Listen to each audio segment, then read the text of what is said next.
Welcome to In Via, the podcast where we're navigating the pilgrimage of life. We are all in Via, on the way, and we are learning a lot as we go. I'm your host, Joan Watson. Join me as we listen to stories, discover travel tips, and learn more about our Catholic faith. Along the way, we'll see that if God seeks to meet us in Jerusalem, Rome, or Santiago, He also wants to encounter you right there in your car, on your run, or in the middle of your workday. So welcome back to In Via, the podcast where we're navigating the daily pilgrimage of life. And I am happy, excited, and blessed to be joined today by Liz Lev. Liz, thanks for joining us. And I would love for you kind of to talk about a little bit who you are for those who don't know you, although I know a lot of our listeners already know who you are. So I am an art historian. I moved to Italy about 33 or so years ago, probably a little bit more. I think I'm holding it 30-ish out of vanity's sake. But I moved because I was an art historian and I loved art. And in many ways, I started my pilgrimage to Rome as a tourist or an academic or something like that. But I was going with the idea of the aesthetic beauty, the experience. But it was in the work of learning more, in trying to get a sense of the context of these most beautiful, these most famous, these most extraordinary works, that I began to engage more and more with the faith meaning behind it. And so it was indeed my origin as a tourist that brought about my reversion to the Catholic Church. And so now I am very much a pilgrim to these sites alongside all those who accompany me.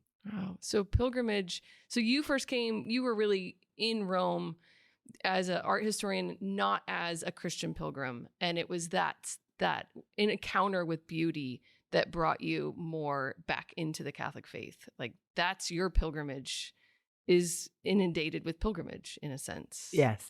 I think beauty is a very important part of it. Beauty is the attraction. Beauty is what makes you look twice. Beauty is what makes you lean in. But, many people walk through the beauty, take pictures, Instagram, and it remains something that only meets superficially. I think what was the changing factor was that as someone who had to study this art, to get a better sense of where it came from, to begin to interpret it, right? Isn't that what everybody wants to do? They want to, what does this mean? What does this symbolize? Well, as you try to do that with art that has sacred subject matter, you eventually bump into truth. And when you run into truth so consistently, and when you see truth expressed by people that you admire, in Michelangelo and his representation of truth, at some point you begin to think, you with your waffling sensibilities, no, I don't really think I want to believe in anything. And you see the conviction of this genius. And you begin to think, well, maybe I'm looking at this backwards. Yeah. So many people want to separate people like Bernini and Michelangelo from their Catholic faith. And there's this attempt, I feel like sometimes, to say, oh, well, these men, I mean, we've tried to reframe Michelangelo, right? Caravaggio. And so to understand how how do you see Michelangelo without Catholicism? Well, this is actually a subject for a really fascinating podcast, which would get very long if we got into it. But I think in a nutshell, it's one of the things I'm very interested in. The art history as a discipline was basically born in the 19th century. It was born kind of in the waves of secularism after the French Revolution, et cetera, et cetera. So you have groups of people who are interested in art, but they're not interested in religion. And they have to find a way to reconcile the beauty and the attraction they feel, but without the commitment that kind of art demands. Like if you really follow these works of art to their source, they demand things from you. In my own case, it demanded that I change my life. And so I can understand why trying to find the dodge of, well, Michelangelo painted it for a paycheck or he painted it for his own ego. And I'm not saying that his own ego wasn't part of it, but that this is just a somehow superficial job for him or just somehow of an empty legacy. I think that's a very short-sighted view. On top of everything else, when you look at when you really learn about the art, it's a completely unrealistic prospect to see the innovation of something like the Sistine Chapel, the crescendo, the very unique and personal vision and not realize that this is a man of faith who is expressing something. Bernini, on the other hand, is the most well-documented Catholic artist we have, short of Rubens and Fra Angelico. Bernini's engagement with the faith after a bit of a troublesome youth is legendary. I mean, he's like our artistic Saint Augustine, right? He starts out doing everything wrong, and then one day he just turns around and he does everything right, to the point where General Oliva, who was the head of the Jesuits, used to say talking to Bernini was like talking to a graduate student in theology. He was deeply engaged in his faith. We have one of his sons was a priest, the other was a biographer. So these figures, they are actually meant to be sort of our spearheads in the world of evangelization. And that is something that, unfortunately, the powers of secularism understood, and they blunted them. They blunted them by taking Bernini's greatest work, something like St. Teresa in Ecstasy, and staining it with the modern era's fascination with sexuality. They take the extraordinary call to sanctity, to holiness, to exercise heroic virtue in the Last Judgment, and they turn it into some sort of imagined proclivities of Michelangelo. And so this is the sterile, cheap, tawdry, lazy way that the modern age likes to look at beauty and not be transformed by it. And they have blunted the real message. And it is the fault of Catholics and Christians who let this happen. Every single time, there's no pushback on the question of the sexuality of Michelangelo. There's no pushback.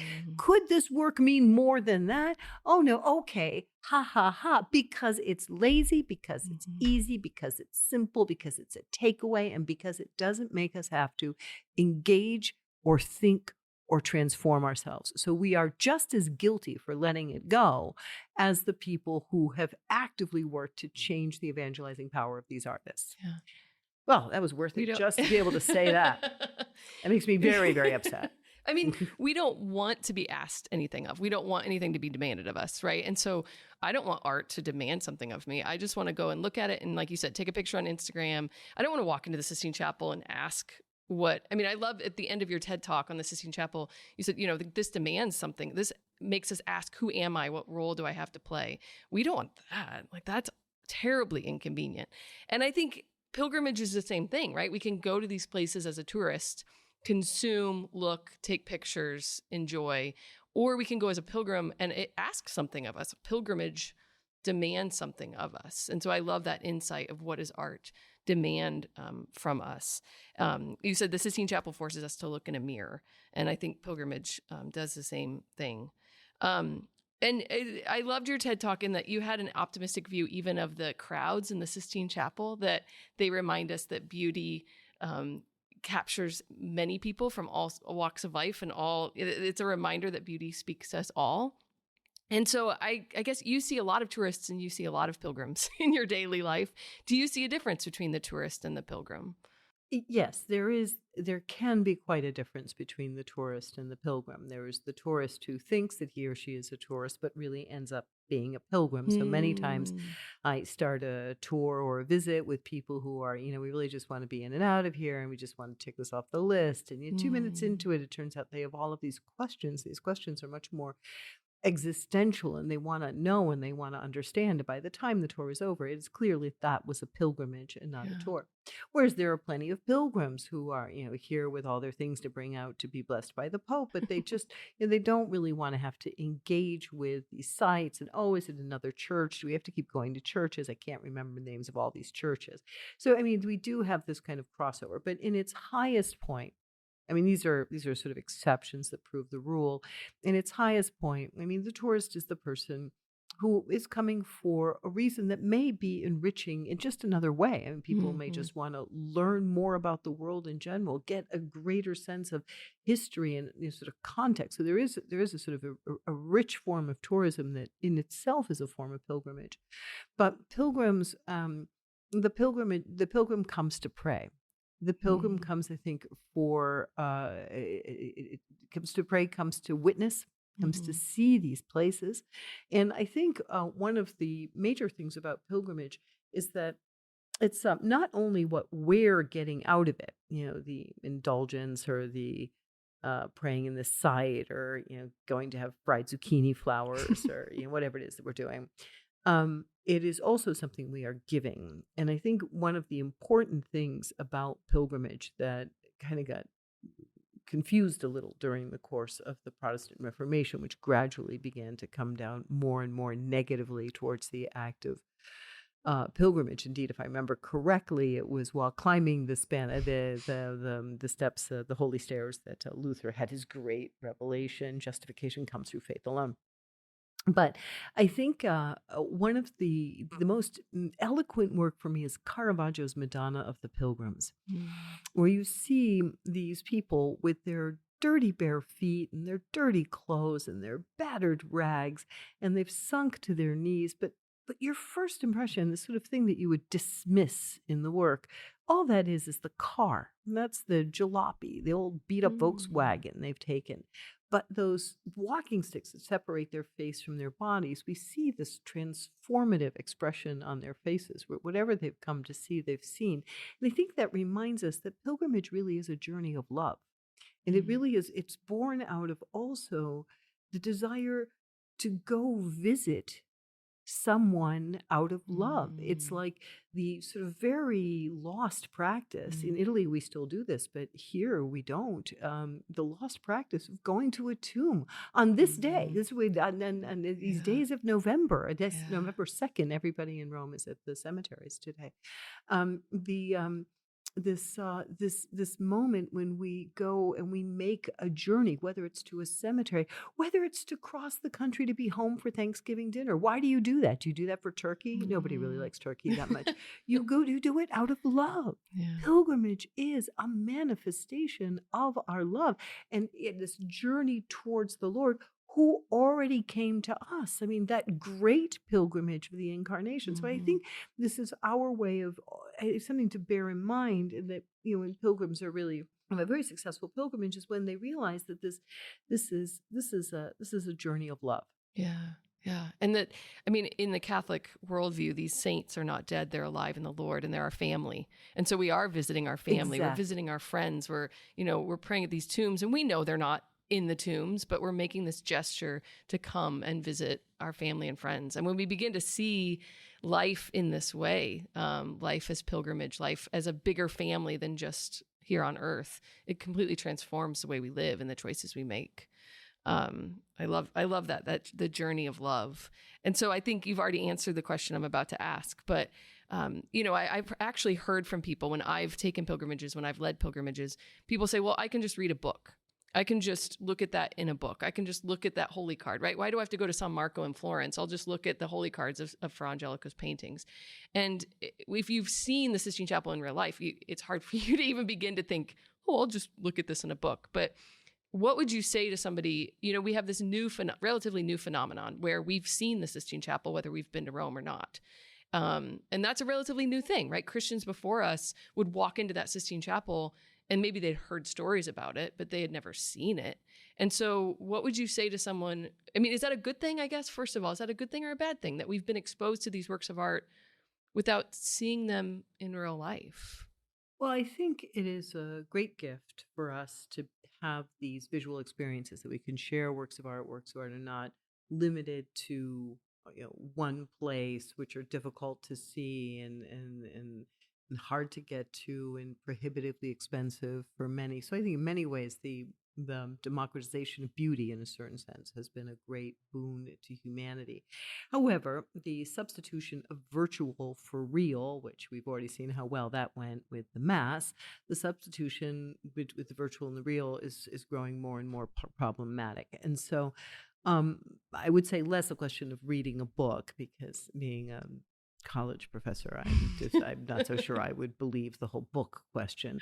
But I mean, I have the same experience by looking at it through a screen, I think, is where the question is. What if I have a really good 4K resolution? First of all, the screen is a perspective of somebody else. Somebody else took that picture. Somebody else chose the perspective. Somebody else chose how you're going to see it.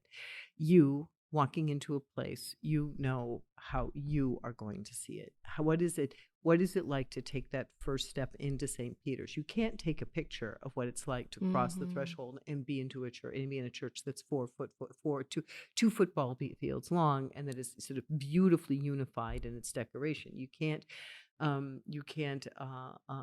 simulate what it's like to stand in the Sistine Chapel if you are paying attention. If you don't care, if you're just going to walk in and walk out and sneak a picture to show how clever you are, then no, there's no point in you going at all. And please don't, because we can do without you occupying the extra space. But if you are going with the mind of an enlightened tourist or a pilgrim, when you stand in the Sistine Chapel and you understand you are looking at what St. John Paul II called the invisible beginnings in Genesis, the invisible endings in the Last Judgment. And you are surrounded, sometimes uncomfortably and annoyingly, but you are surrounded by people from everywhere. And you realize, if you are a pilgrim, if you believe what we say we believe, we are standing between the 2 cardinal points of human history. And we are surrounded by all these people where what we all have in common, from past to present, is that we are all on a same journey. We have a beginning, we have an end. We are on a collective pilgrimage, and that everybody feels this sense of something special, something meaningful, whether or not they manifest it by talking about the silliest thing in the world. It's different ways that people try to possess the sense of belonging to something that is greater than we are. And I think that's not easily transformed through any kind of virtual reality. The way the misunderstandings over Caravaggio paintings, if you realize where you're standing as opposed to looking at a picture, it helps you understand a little bit what the artist is trying to tell you. So context is very important. But most importantly, I think there is no photograph of St. Peter's bones for people who have gone on the Scavi. They can possibly substitute the moment when you finish that Scavi tour. It's been an hour or something, you're standing, you're shuffling, you turn the corner into a teeny tiny space, and there, peeking around sort of in this very awkward position, there are the bones of St. Peter, who died a stone's throw from where you're standing, whose body was thrown into a ditch, and from whose remains all the beauty that surrounds you comes. And there's a very similar experience, I think, in the Holy Sepulchre, too, when you walk into that Holy Sepulchre and you're in that space where Jesus resurrected. There's no, you can't simulate that. Yeah. And there are no words to try to describe it to someone who's not experienced it. But I love that idea of, like, I mean, as you're describing being in the Sistine Chapel, there's this openness that you have to have. You have to escape the jadedness, first of all, for those of us who have been there several times, who are sick of the crowds, right? So there's this desire, but you have to go with this open heart, this open mind to receive, because it can be very easy just to go in and okay, it's fine. I've seen it. I remember going for Vespers in the Sistine Chapel once, and with us went a Roman man who lived across the street from the Sistine Chapel, but had not been there since the renovations. Very classic Roman, right? Like, oh, I haven't been in 30 years.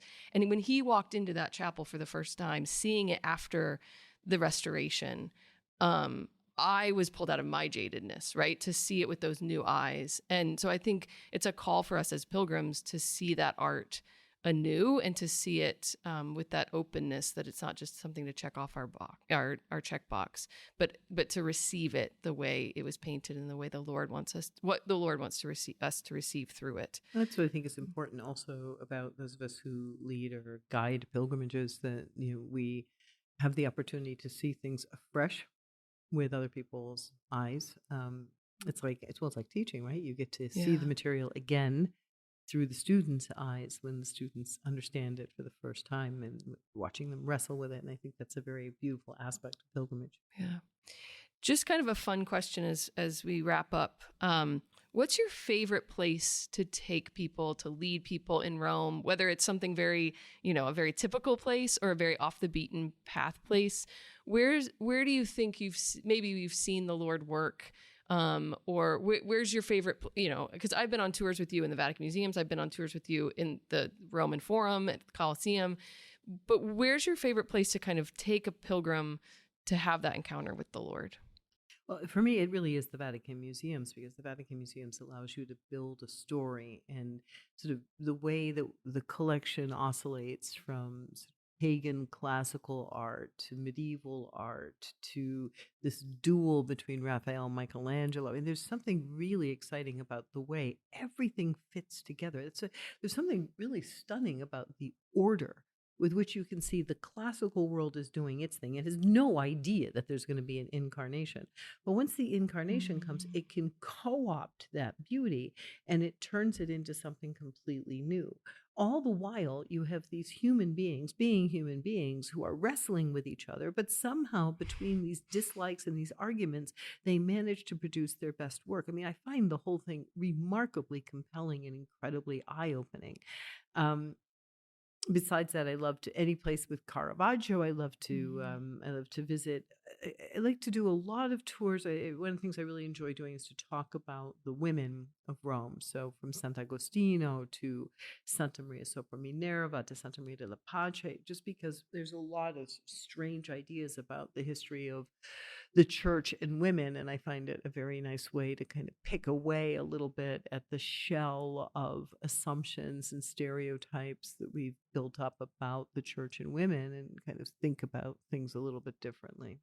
Do you have a favorite pilgrim that you could speak about? A favorite person that you've shown around Rome that might be okay for public telling? That you've shown a lot of people around. Have you have a favorite moment of someone who maybe has become a pilgrim out of a tourist, or just even the most fun person to show the Vatican Museums to? I think the person who comes to mind is really not exactly what you're asking for, but it's the person who helped me see and reminded me of something very important about assumptions from people who have studied and spent a long time doing this. So many years ago, I was doing a tour. It was a small group tour with maybe 6 people. They didn't really know each other, and I think one person might have been traveling alone.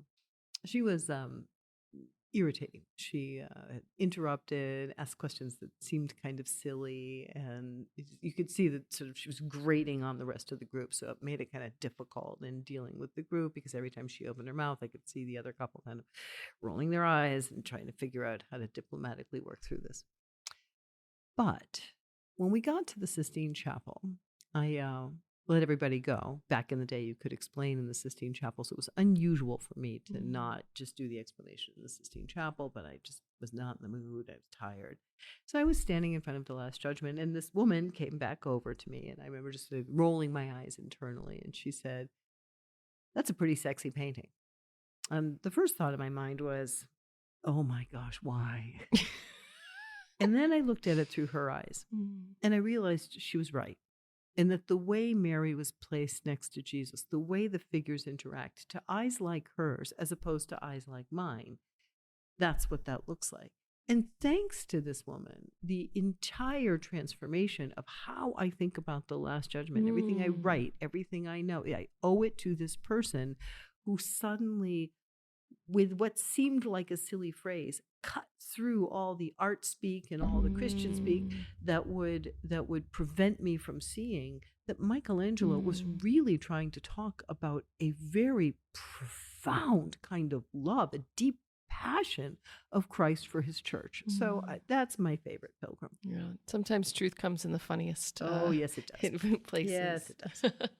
Well, thank you, Liz. How would people find you and your work if they want to learn more, or if they're going to Rome and they want to hire you for a tour of the Vatican Museums? Well, that'd be great. I have a website. It's elizabeth-lev.com, about as easy as can be. Excellent. Well, thanks for taking the time with us. Thank you for opening some of these things up. I love how you spoke about the beauty in the pre-Christian and how God God had this story written, right? God had the story written. He knew he was going to use beauty in pre-Christian art to bring us, and in a sense, he brought the whole world from tourist to pilgrim as he brought Christ and brought beauty into the world. So through Christ. But thanks so much for taking the time. And listeners, thanks for listening. Feel free to share this episode with your friends and family, and subscribe and follow to In Via for more episodes to come. God bless.